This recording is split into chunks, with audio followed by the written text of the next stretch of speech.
Iron man, Avengers, Hulk, Spiderman जैसी movies देखने का ज्यादा टाइम नहीं है। तो मैं लाया हूँ मार्वल बिफोर डूम्सडे सीरीज का एपिसोड 3, जहां मैं पूरी मूवी और सीरीज को 3 मिनट के अंदर एक्सप्लेन करता हूँ। और आज की मूवी है आयरन मैन 2, जो 2010 में रिलीज हुई थी। और अगर आपने एपिसोड 1 और 2 में आयरन मैन और हल्क की ओरिजिन स्टोरी नहीं देखी, तो वो भी जरूर देख लेना। तो मूवी की शुरुआत होती है टोनी स्टार्क से, जो आयरन मैन 1 के इवेंट्स के लगभग 6 महीने बाद अब दुनिया के सामने ऑफिशियली आयरन मैन बन चुका है। रूस में एक आदमी टोनी को टीवी पर देख रहा होता है। ये था एंटोन 1 को, जो कि मरने वाला होता है। ये पहले स्टार्क इंडस्ट्रीज में काम करता था और हॉट स्टार्क के साथ आर्क रिएक्टर टेक्नोलॉजी पर काम कर चुका था। अंटोन के बेटे इवान वानको को लगता था कि स्टार्क फैमिली की वजह से उनके परिवार की जिंदगी बर्बाद हुई है, क्योंकि उसके फादर को कंपनी से निकाल दिया गया था। अपने फादर की डेथ के बाद इवान टोनी स्टार्क से बदला लेने का फैसला करता है। इवान अपने फादर के डिजाइन की मदद से आर्क रिएक्टर और पावरफुल इलेक्ट्रिक विप्स वाला आर्मर बना लेता है। दूसरी तरफ टोनी एक सुपर हीरो के रूप में फेमस हो चुका था, लेकिन गवर्नमेंट उसकी आयरन मैन टेक्नोलॉजी को मिलिट्री वेपन समझती थी और उसका सूट मांगती थी।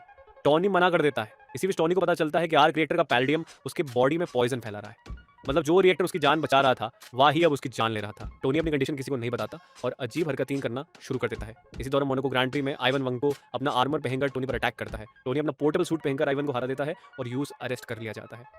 जेल में इवान टोनी को बताता है कि उसके फादर ने भी आर्क रिएक्टर टेक्नोलॉजी पर काम किया था।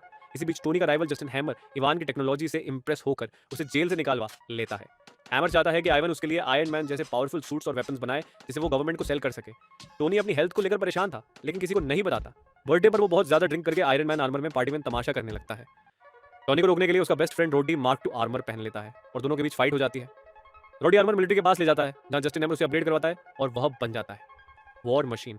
नेक्स्ट सीन में टोनी पेपर पॉट्स को स्टार्क इंडस्ट्रीज का सीईओ बना देता है और एक नई असिस्टेंट हायर काटा शे, मेरी फेवरेट ब्लैक विडो क्यों। इसी बीच निक फ्यूरी टोनी से मिलता है और उससे बताता है कि उसकी असिस्टेंट नैटली रशमन असल में नटाशा रोमनॉफ यानी ब्लैक विडो है।